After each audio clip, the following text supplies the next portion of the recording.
America's Web Radio, and it's time now for Do Facts Matter, and we have the man that's in charge of facts, and that's Professor Robert D'Agostino. Good afternoon, Robert. Thank you for that generous introduction. This is Professor Robert D'Agostino with Do Facts Matter.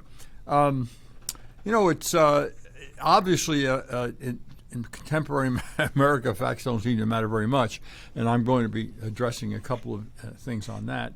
And one of the things that struck me is a little bit blurb that was on TV last night about this parent at some religious service bragging about her 4-year-old son wanting to be a girl. 4 years old, wanting to be a girl, and how she, of course, was signaling she would accept that. How does a 4-year-old make such a decision? And why does he make such a decision?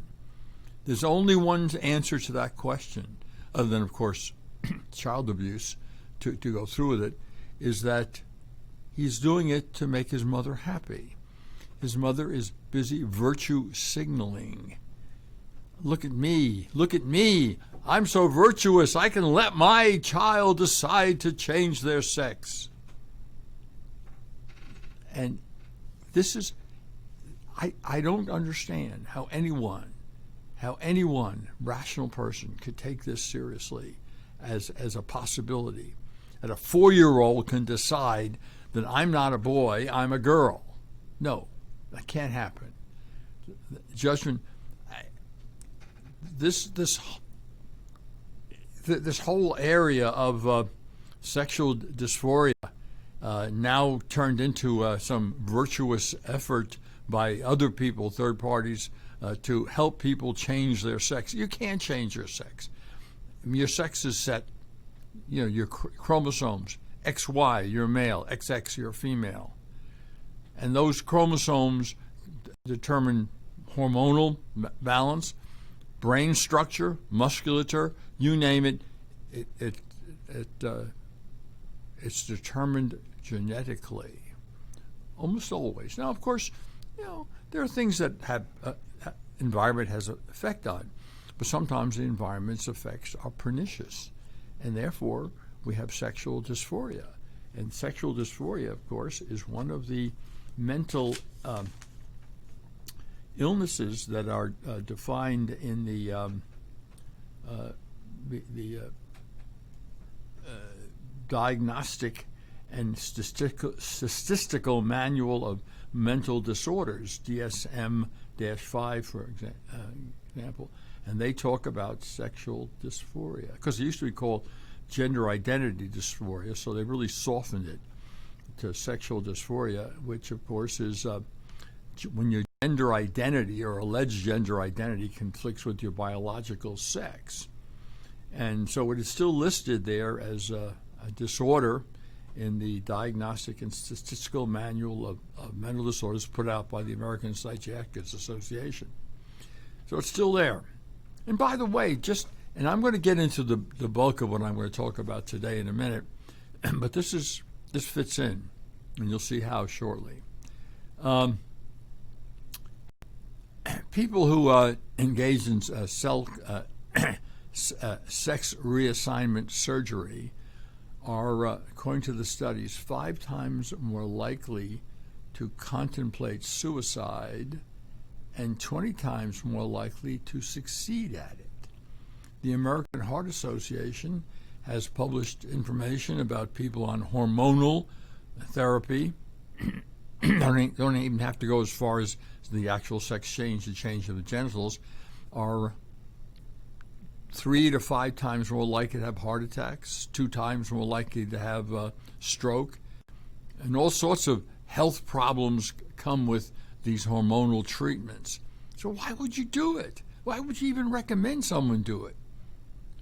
Why don't people who have this gender confusion be treated like any other mental illness and be treated to overcome their sexual dysphoria? I'm not talking about overcoming same-sex attraction. That's a whole different issue.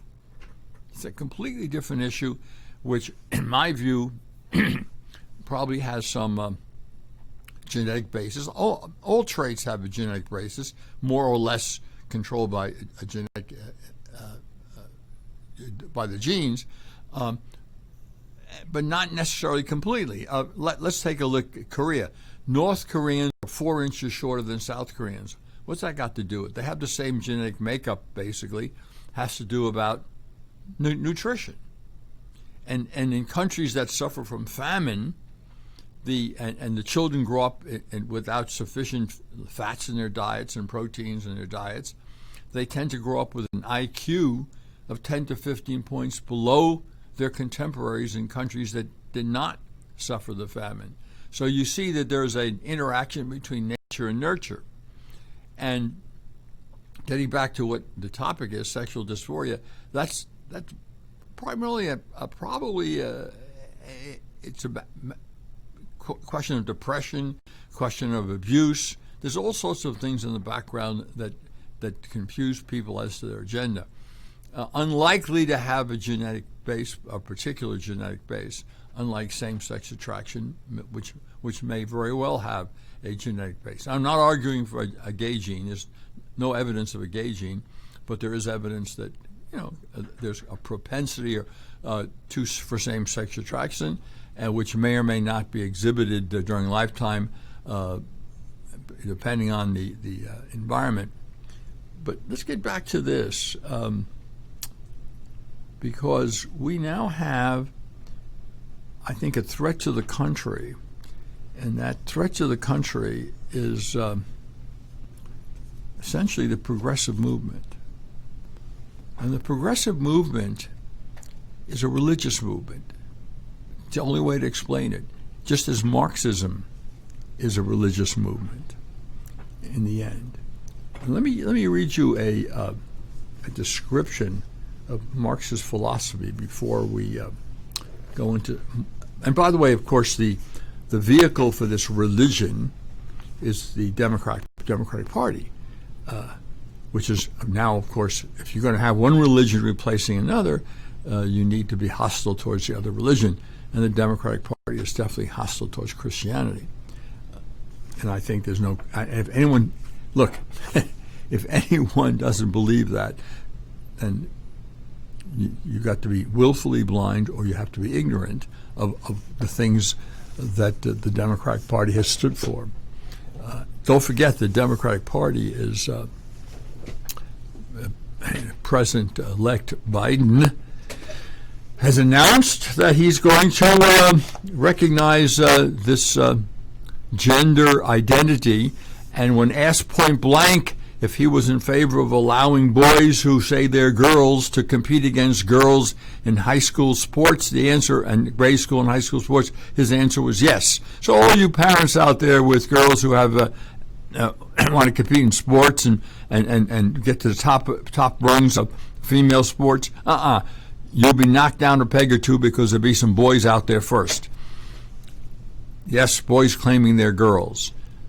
Boys claiming they can go into the girls' locker rooms. Yes, that's the Democratic Party. They're for that. They have announced they're for that.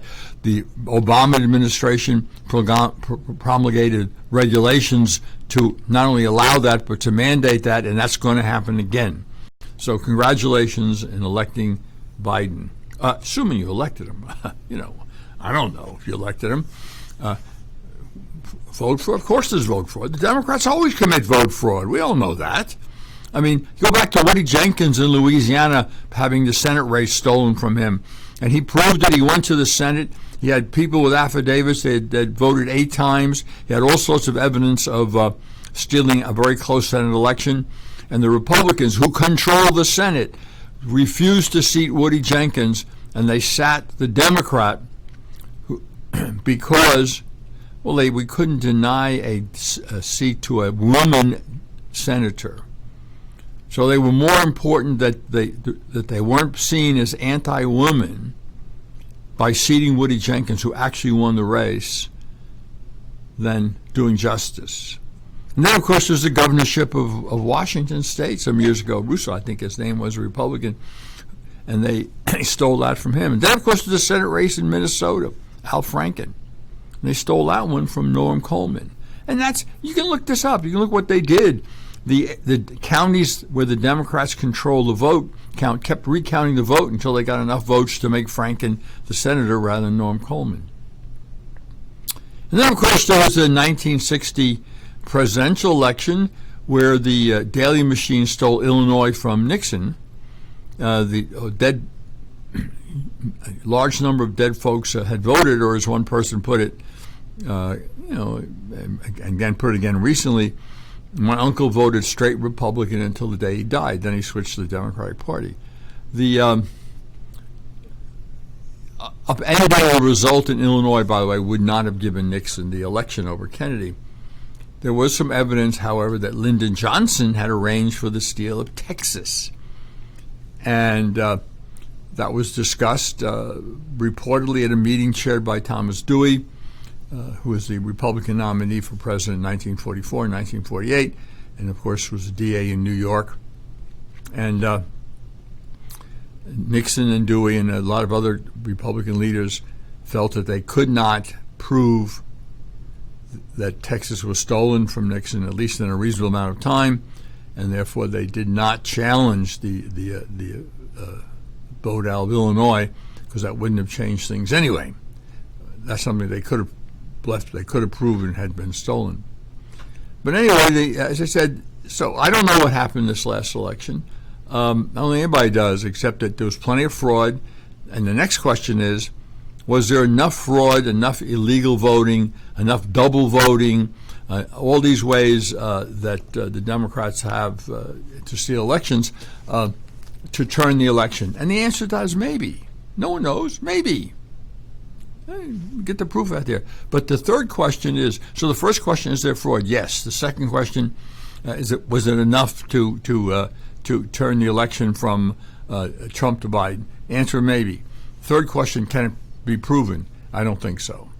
I think the proof in front of a court, what you know and what you can prove are two different things. The rules of evidence are pretty clear about that. And so judges, even the most honest judges, have to look at what's presented before them and make a decision. And they can say, well, you may be right, counselor, but can you prove it? It's like a case I once had many, many years ago where it was a Chapter 11 case, bankruptcy case.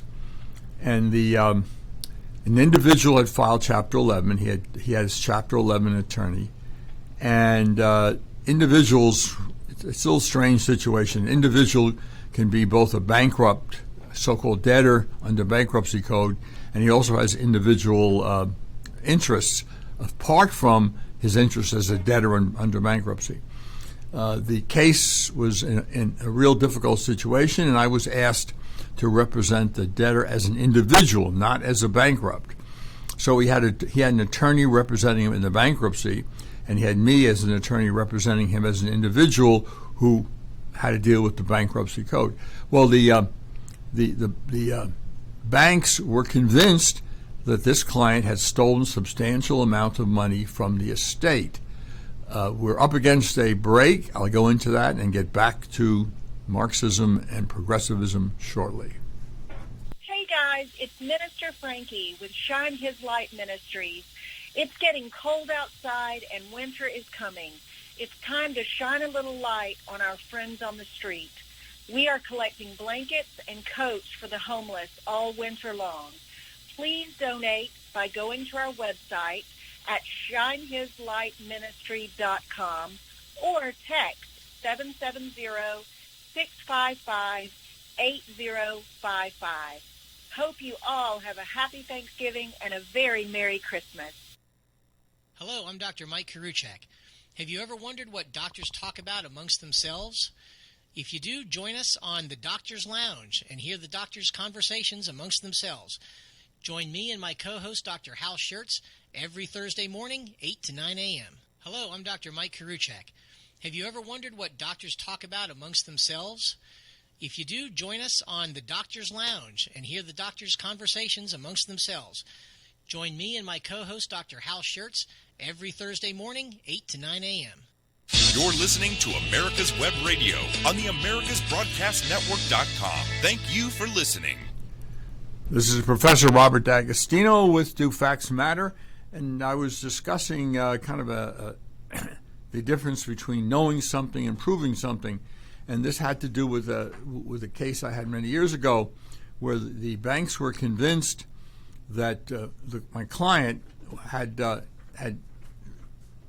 essentially embezzled money from his bankruptcy estate. In other words, he was a debtor in bankruptcy, and he took some money out of the estate that should have been available to creditors, particularly the banks. And they were convinced that he did it, but the question is, could they prove it? And I didn't know if he did it or not. I don't know to this day. I know how I feel about it. I know what my hunch is about it. My hunch is that he did do what the banks said he did, but I had no evidence of it. I had no idea, and I wasn't going to ask him. There's one thing lawyers learn is don't ask a client a question you don't want answered. So I didn't know whether he took this money. No, in terms of evidence that he did it. In terms of my gut feeling, yes. So go back to the Trump situation. My gut feeling, yeah, the Democrats stole the presidential election. Can it be proven in court? I don't think so. And so that's where we are on that. But let's get back to progressivism. Look, progressivism is a religion that's essentially adopted Marxist principles. And Marxism is certainly a religion because it deals with the same issues religion deals with, and I'm going to read you a paragraph about that in a minute. And Black Lives Matter, the leaders of Black Lives Matter have made publicly, and you can look this up on the internet, that they are trained Marxists. So the question is, are they Marxists first, or are they concerned with black lives? And it's pretty clear they're Marxists first. They don't have any particular concern about black lives, except insofar as it advances the Marxist revolution. Presumably, if they get a Marxist revolution, that will make black lives in general better, so they're willing to sacrifice, current black lives. And it's obviously they're willing to sacrifice current black lives, defund the police. What's happened to the murder rate in those cities where Black Lives Matter has become active? And what's the percentage of young black males who are murdered by other young black males? Over 90%. This idea that the police, white police, are out killing young black males is nonsense. There's no statistic that shows that. What is the problem? Well, look, and this is true. Very often the police are more likely to stop a young black male than a young white male under the same circumstances or similar circumstances. And very often it's humiliating for, young black lawyers, accountants, people going to work. Could be humiliating. And to an extent, taking stop and frisk too far, the way Bloomberg did in New York, is probably it's unnecessary, but you pay a price. What stop and frisk did was reduce the number of weapons being carried by drug dealers and pimps and other criminally oriented individuals, and therefore the murder rate was reduced dramatically, up to 2,000 fewer murders a year. Thousands of lives were saved. And what lives were they? Young black males mostly. When that's been reversed, the murder rate has gone sky high. In New York, Baltimore, the Ferguson effect, St. Louis, where the police are backing off, where there's no stop and frisk, where there's none of this going on, the murder rate, people are carrying guns, criminals are carrying guns. When the Brady Pack got in touch with me, said, I got these emails, stop guns violence. And what they mean is let's take all the guns away from law-abiding citizens. And there's an argument for tightening some of the controls. Although, if you look at some of the things that happened, it's because the people in charge did not enforce what rules on the books. but leave that as aside right now. So I emailed them back and I said, well, I want to know what your plan is to take weapons away from criminals, guns away from criminals. Please respond. Of course, they didn't respond because their only thing is to take guns away from law-abiding citizens. I mean, chaos and the encouragement of chaos fits right in with Marxist revolutionary strategy. And that's what this is all about. Chaos, increasing chaos, so that we have a better chance of Marxist revolution. Let me I'm going back to this. And progressives, of course, are totally Marxist in their viewpoint now.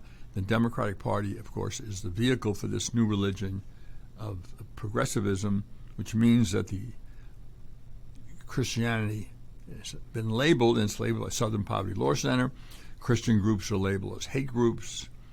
The Obama administration wants to destroy the privileged position of Christian groups in terms of following their faith, in terms of hiring, in terms of views, not supporting abortion, for example, and not supporting the hiring of atheists and anti-Christians in Christian schools. All that has to go because it just exhibits hate, which is nonsense. I mean, it's not.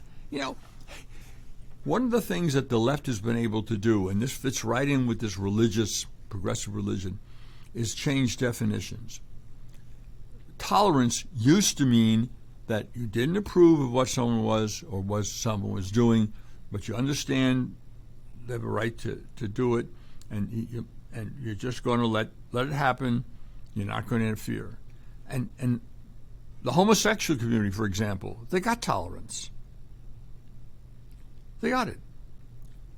How about inclusion? Well, they got that too. But then they wanted approval.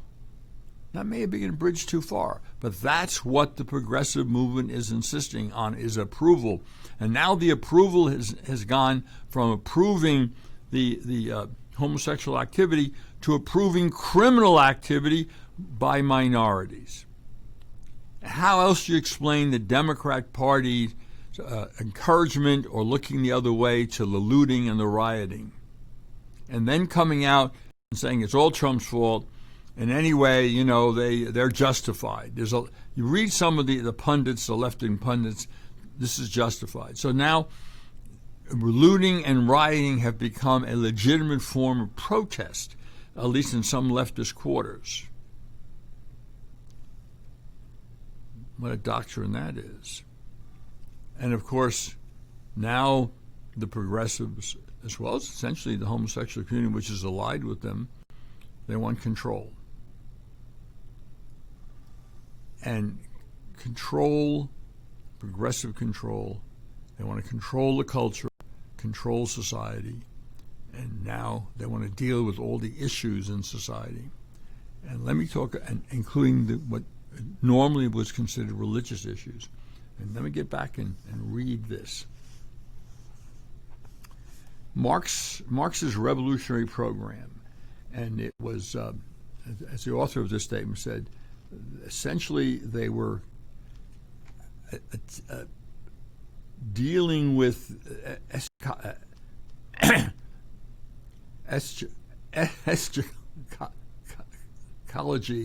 which means the doctrine of final things, the destiny of humanity. So instead of Christians dealing with it, Marx was going to deal with it.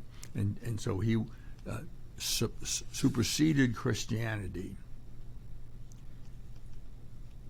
It continues, this is talking about Marxism, it continues and develops soteriological doctrines, soteriological arguments, and soteriological arguments deal with the doctrines of salvation. So Marx is dealing with the doctrines of salvation, a religious doctrine dealt with by Christians and dealt with by Jews, dealt with by Muslims, and Marxism deals with it. Marx continues, and that's Marx's revolutionary program is what they're talking about, continues and develops the soteriological arguments started by proto-socialist in the Enlightenment. This argument is based on denying the Christian concept of the fall, original sin, and promoting revolutionary politics to the rank of soul-saving practice. So revolutionary politics, the rank of soul-saving practice. Insofar as its historical mission is to eradicate alienation on the basis of the following theorem. If man cannot be saved by God, then he will save himself by abolishing everything that limits and degrades him by means of the Promethean overturning of the existence. That means the total destruction. Prometheus, the god Prometheus, Greek god. Promethean overturning of the existing. That's why the left is always into destruction, because the left is about utopia. Marx just said it. The left is about salvation. It's about the end things, the destiny of man. And you never reach it. Therefore, you always have to destroy the society and the culture you're in, because you got to get close to utopia. And you never get there, so you never stop destroying. Look at Mao Zedong, communist China for years. The utopia Mao was going to set up in China, the communist regime in China. And what does he do? He unleashes the Cultural Revolution in the 60s after he's been in power for 20 years, or close to actually in power from 1950s, for 15 years or so. He's in power, and he sets about destroying again. Cultural Revolution. Of course, they use these suckers, for doing the dirty work, of course, the young, because they always want to be part of something bigger than they are in. This utopian schemes always attract the young, so he unleashes teenagers and 20-somethings, unleashes them to beat up and sometimes kill their professors and other people who are considered privileged in the community by Mao. But anyway, if man cannot be saved by God, then he will save himself by abolishing everything that limits and degrades him by means of the Promethean overturning of the existing. Destruction, that means. In this way, neo-Gnosticism transforms the classical problem of theology and theosophy, contingency, evil, meaning of life and death, and so forth, into political problems. That's known as totalitarian impulse. Scratch a progressive and you get a totalitarian. Or problems that can be eliminated by revolutionary politics. This will effectively be once divine final harmony prevails. In other words, what they're saying is, Engels, Marx's partner, said, the question has always been, who is God? And God is man. I'll be right back. If you live to serve and want to make an even bigger difference, consider joining the U.S. Army. With training in fields like medical care, linguistics, and engineering, an Army career can amplify your efforts with humanitarian opportunities all over the world. Plus, you'll receive competitive pay and incredible benefits, so you'll be taken care of, too. Learn more at GoArmy.com. And I want to remind everybody that please go to our website and check it frequently, as we are making a lot of changes here at America's Web Radio. We've got a show on with attorney Stanley Turner, who is an attorney that practices wills and trusts, writing wills and writing trusts. And you can send him a question, Stanley at America's Web Radio, if you've got a question about whether you need a will or not. Whatever question you might have, just go ahead and write it, and he'll get it forwarded right to him. We'll never even see it. And we're also starting a new show that we want everyone, all veterans, to listen to and participate in, and that's called J. Roy's Prayer Line. And if you have a neighbor or friend, a veteran, know somebody that's served and has a problem and needs a prayer, his brothers and sisters from the military will be more than happy to pray for him or pray for her, or whatever the situation might be. So just keep checking on our homepage, americaswebradio.com, and if you can see your way to do it, we'd appreciate you joining and becoming a patron of America's Web Radio. So with that being said, let's get back to Do Facts Matter with Professor Robert D'Agostino. This is Professor Robert D'Agostino. We're talking a little bit about Marxism and how progressivism is a current version of Marxism, and it's a religion, as Marxism was a religion because it dealt with the same things religion deals with: salvation, end times, the destiny of man, that all had to do with Marxist philosophy. And of course, since God is man, and since utopia can never be reached, it always leads to the same thing: destruction. In fact, Marx, advocated that destruction of the society, and he had no problem with slaughter of ordinary folks. Look, Lenin, Marxist Leninism is a big thing. Lenin, I'm ruling, or we have a vanguard of intellectuals. Remember what George Orwell said about intellectuals. I've said it a couple of times. I'll say it again. There are certain things that are so absurd, certain ideas so absurd that only an intellectual would believe them. And Lenin thought the intellectuals should run the world, the experts. So the progressives, experts. We got to have experts. Ordinary folks can't do it, experts. And when the ordinary folks in early Soviet Union, disagreed with Lenin, when the people he was ruling in their name of, the proletariat, had their own ideas, Lenin dealt with them by shooting them. And that's what the left, of course, I don't think the progressives would shoot we conservatives, but I think they would send us to the gulag, and I'm going to talk about that in a minute, about an interesting article about that. So if God is man, there's no God, but man is God. And here's how Marx has said it. Man, he has fallen into the world of moral corruption because private property and competition have generated a world dominated by the most sordid passions, the world of Philistines, of the middle-class bourgeois, completely absorbed in tendering to their own petty egoism and obtusely satisfied with their lot. The contrast between the man of philosophy and the man of reality could not be more brutal. However, since the present degradation is a product of the institution that can be suppressed, private property, man can recover himself and his true nature. So you have to suppress private property. This will be possible once he is conscious of the unnatural character of the capitalist way of life and has organized a revolutionary army to straighten out what has been turned upside down. This awareness will come from dialectical science. And of course, this also means private property has to go, competition has to go, and the petty bourgeois have to go. Because what stands in the way of utopia, according to Marx, is the petty bourgeois. Now, who's exactly the petty bourgeois?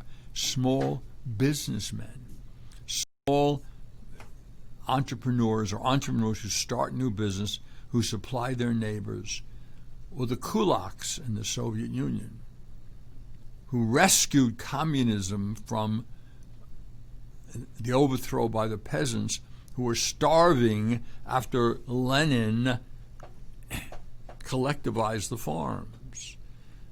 He then knew economic policy. Part of that was to let farmers who knew how to grow crops grow it and sell it to others to prevent starvation and to employ others. Stalin, who was a true believer, recollectivized the farms. And what did he do with the kulaks? He shot them, 40,000. They were shot. So any successful farmer, any farmer who was actually selling goods and producing surpluses for others, was shot. And obviously, then the United States bailed them out with Lend-Lease and with huge shipments of agricultural goods and what have you, instead of letting Stalin's regime die on the vine. Too much starvation. Well, what does Stalin care about starvation? He starved 7 million Ukrainians to death in order to Russify the Ukraine. That's why Eastern Ukraine and Western Ukraine don't necessarily get along. Eastern Ukraine is dominated by a lot of Russians, or people who've descended from the Russians that Stalin shipped off to the Ukraine to Russify it. Anyway, it's good to know a little history. There's a difference between educated and credentialed. Barack Obama is highly credentialed. I question whether he was educated, but he certainly was credentialed. I don't think that Joe Biden is either credentialed or educated, despite what he says. Of course, he said he has advanced degree. That's a lie. Doesn't. He said he was the top of his class at law school. That's a lie. He was the bottom of his class. So I go through all the different lies of Biden. It would take an hour. But that has not stopped him from becoming president. So we now have a president on the way to dementia. Oh, well, I guess that's what America wants. In any case, just reading that, you can understand how Marxism is a religion and how Marxism has now overtaken the progressive movement to be a religion. And if you don't think so, let me, there's an article, and I've got it with me here. And the article is called "You Will Be Re-Educated." And it was by Christine Rosen and appeared in the October 2020 issue of Commentary magazine. And it's on the internet now. If you look up Commentary magazine and the October 2020 issue, and the article is called "You Will Be Re-Educated." Now, if you doubt that progressivism is a religion, and that and it's a Marxist religion, look, we know it's a religion, and I'm going to go through some of the stuff that they believe. Obviously, it has a sacrament. The main sacrament, of course, is like most primitive religions, and to a large extent, Marxism and progressivism is very primitive, is infanticide. And, and obviously the progressive movement believes in infanticide. They call it abortion, of course, late-term abortion. And if you're Barack Obama or the governor of Virginia, Northam, or your New York State legislature, that abortion can occur after the birth of a baby who is intended to be aborted. So you have infanticide, a sacrament. Magic. Oh, I believe magic, various magics. I mean, boy can say they're a girl can say they're a boy. That's magic. That's pure magic. And they have all sorts of precepts that have nothing to do with factual situations. Now you say, well, what about Christianity? Well, okay. There's one element of Christianity that may not be factual and may be factual. You can't prove it. The resurrection. Christianity doesn't make any claims about lots of other things as factual that are not factual. And this mythology that Christianity and science were opposed to each other is nonsense. Christianity opened the whole world to science. Natural philosophy, they called it. Which countries formed these great universities? Christian countries of Western Europe.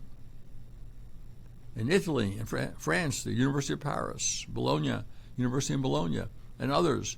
And who are the faculty members? Priests. Yes. And what were they studying? Nature. So we have this myth about the poor Galileo persecuted by the church. Well, not exactly. The church actually protected him, and Galileo was actually attacked by his fellow professors because he was a terrible human being. They didn't like him. And Galileo, when some of his theories were corrected later on by more advanced observations by other scientists, Ptolemy and other scientists, he attacked them viciously and tried to prevent them from publishing. So I think the real story of Galileo is more complex than it is. And the Pope simply told Galileo, look, don't publish your stuff till you have real evidence. And Galileo said, oh, I won't, and then he did anyway. But the church has not opposed the advance of science. In fact, it encouraged the advance of science by supporting universities and having faculty members who are priests. Look it up, Middle Ages. The so-called Dark Ages weren't so dark. And the Middle Ages saw the rise of the universities all over Europe. And of course, now we have this training materials in the government that critical race theory, white privilege, and those things teach either, one, that the United States is an inherently evil or racist country, or two, that any race or ethnicity is inherently racist or evil. And of course, we have all this diversity. We had diversity training at Atlanta's John Marshall Law School. Now, let me tell you two things. Atlanta's John Marshall Law School has promulgated the University of Georgia's protection for free speech. So the faculty has passed that a few years ago, and so we Atlanta's John Marshall Law School, even though it's not a government organization, respects free speech, at least so far. We'll see. You never know the way things are going in this country today. And diversity training, we have a student body that is something like 40% minority, maybe more nowadays. Talking about diversity, and we have a fair number of mostly blacks, with a number of Hispanics, a few Asians. So, and we have a African American black dean. One of our associate deans, associate deans, is a black female. So, and then the associate dean for academics is a white male.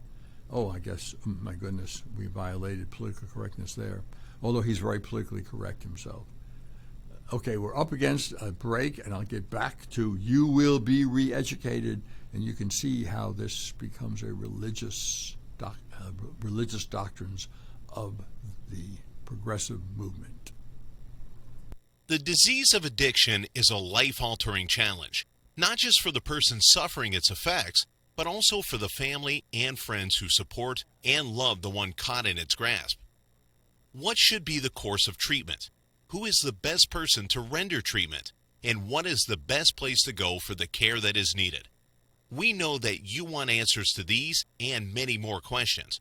Call 770-696-9862 and speak to a representative of the Atlanta Healing Center. They can tailor a program specifically designed to address the needs of the person suffering with an addiction, or give you guidance as to where that help may be found. Information is the key, and the trained staff at AHC is here to assist. If you wish, you can also get more information on the website located at www.atlantahealingcenter.com. Ladies and gentlemen, boys and girls of all ages, join me, Roger B., every Tuesday at 1400 hours right here on America's Web Radio for the Locked and Loaded Show. We will talk about guns, weapons, ammo, gun accessories, prepping, and so much more. So be sure to join us every Tuesday at 1400 or 2 p.m. for Locked and Loaded on America's Web Radio.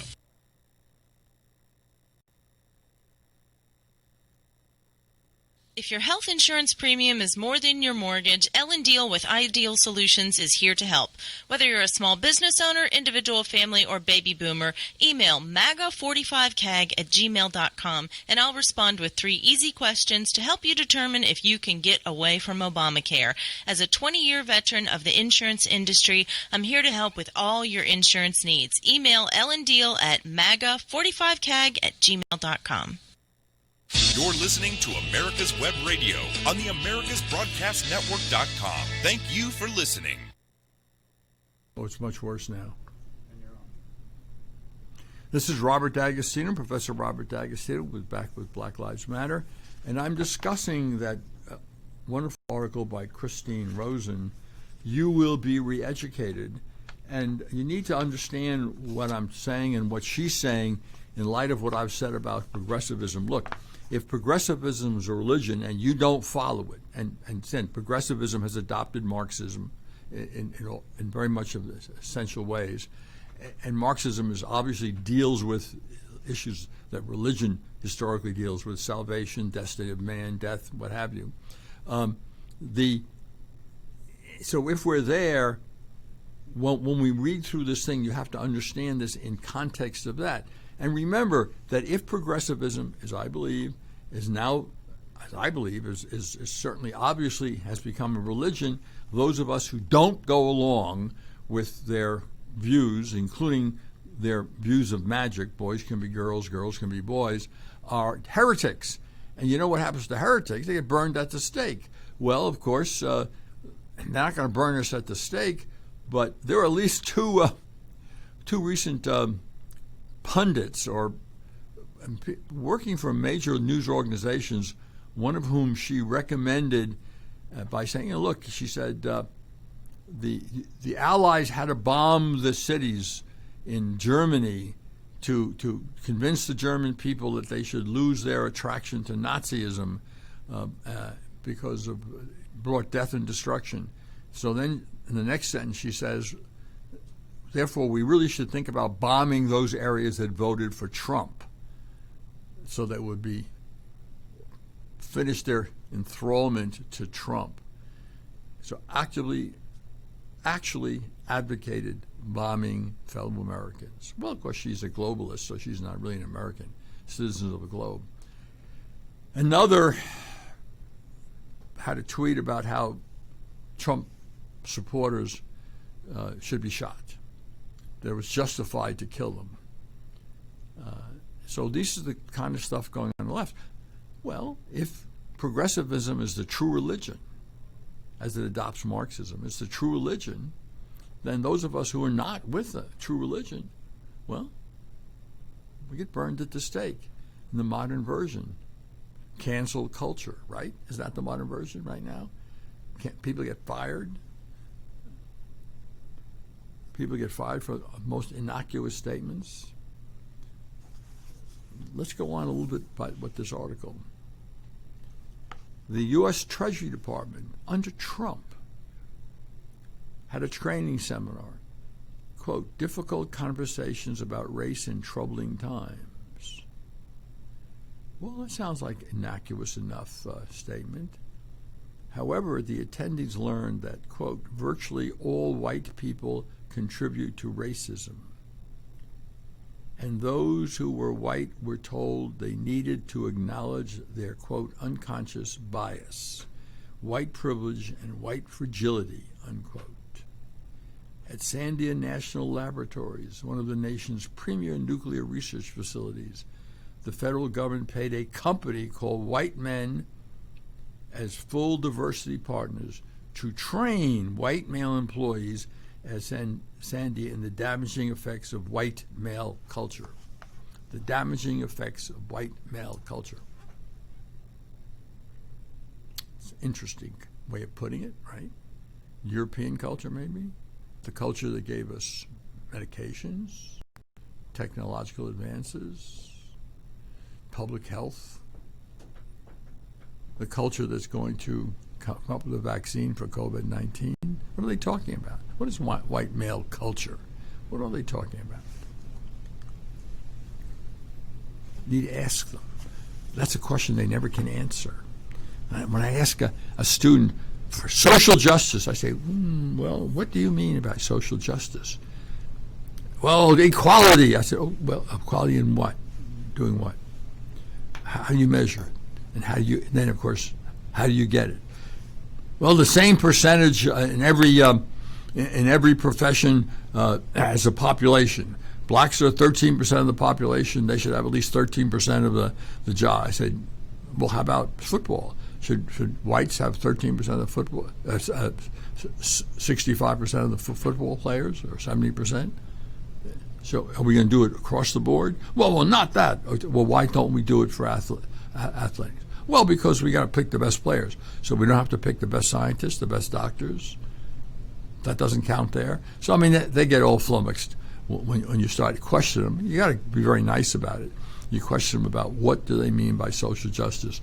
And they always come up in the end with redistribution of wealth. That's the end game. We take money away from one group of people and give it to another group of people. So that's always the end game. Now we have Department of Homeland Security. In the Department of Homeland Security, diversity training gave employees handouts to teach them to identify microaggressions and micro-inequities. Now, the examples were given. Listen to this. Among the examples of prohibited microaggressions were statements. No free speech, folks. No free speech. Statements endorsing a colorblind standard of equality. No. Martin Luther King, the civil rights movements of the 60s and 70s were all about establishing a colorblind society, which they largely did, by the way. If you look at the income of all but those kept in poverty by the Democratic establishment, so they remain wedded to the Democrats, like war on poverty, total failure in terms of doing anything positive to the minority communities or even the poor white communities, but a huge success in making certain minorities, particularly black minorities and lesser extent Hispanic communities, totally wedded to the Democratic Party, totally wedded to their suppliers of their goodies, suppliers of money, support, the protectors, those who infantilize the entire society. And I can quote Malcolm X on that. What did Malcolm X say? The biggest enemy of the Negro race in America is the white liberal. That's what he said. Look it up. So, microaggressions include a colorblind standard of equality, including America is a melting pot. I thought our motto was E pluribus unum, out of many one. No. Not if you listen to old Biden there. When he gave a little talk, he said, well, America, E pluribus unum, out of one many. That's what he said. Look it up. I mean, Biden, the things Biden said, if it was said by a Republican, would have made them a laughingstock. And, of course, those who knew Biden, his fellow senators, he was a laughingstock. And he's president. He's going to be our president. From laughingstock, cheater, plagiarist, liar, corrupt,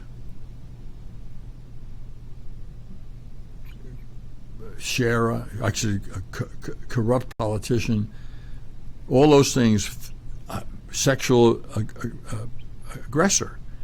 I mean, there's at least two credible accusations against Biden of sexual assault, along with a whole number of people who say that he was inappropriately physical touching with females. So if a Republican had been that, look, they pilloried Kavanaugh for something he didn't do 40 years ago, of which there was no evidence. And even if he had done it, he was a teenager then and rolling around the bed. But nobody would support it, including the witnesses that Miss Ford said could support her story. They didn't support it, including someone she called her best friend. They didn't support it. But that made no difference. They wanted to get Kavanaugh. So, a microaggression includes America is a melting pot. And then also, this is another one, talking about no assimilation. Quote, there is one race, the human race. These are all examples of microaggressions.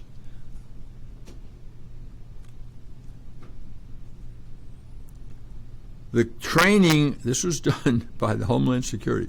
The training also asked participants to take a quiz to find the microaggressions in everyday statements and encourage them to confront any fellow employee who has committed a microaggression against them, regardless of intent. So the only thing that judge whether it's a microaggression is how the other person, the person who didn't commit the alleged microaggression, feels about it. So if I tell my friend, you know, I really think all black lives matter, that's a microaggression. That shows I'm a racist. Oh no, that's an insult to Black Lives Matter who are out there defending blacks against white privilege. Microaggression. So it becomes a microaggression because of the effect on some other party, regardless of intent. So re-education has become very important, and there's books written about how to re-educate white folks, particularly white males, particularly heterosexual white males. Education is merely a means to an end, a tool for ideological transformation, and specifically the enthronement of anti-racism. As Kendi, How to Be an Anti-Racist, this is author Ibram Kendi, Kendi. This is from his book.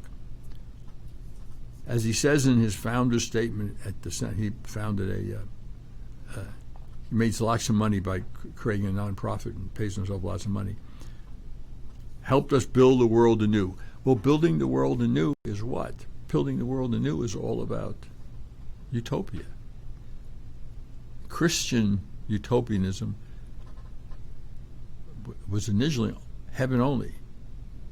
Perfection only occurs in heaven. And originally Christian utopianism was trying to create heaven on earth. Didn't work. Then it became secular utopianism, the French Revolution. I've been told by my producer that the show is over. Please read that article. Get it from the internet. You will be re-educated. Commentary Magazine. You're listening to America's Web Radio on the AmericasBroadcastNetwork.com. Thank you for listening. Whether cruising the strip in a 57 Chevy or taking the family on a vacation in a 71 Oldsmobile Vista Cruiser, you need to tune in to Classic Cars with Steve Ronaldo and Jim Weber every Saturday from 8 to 9 a.m. on America.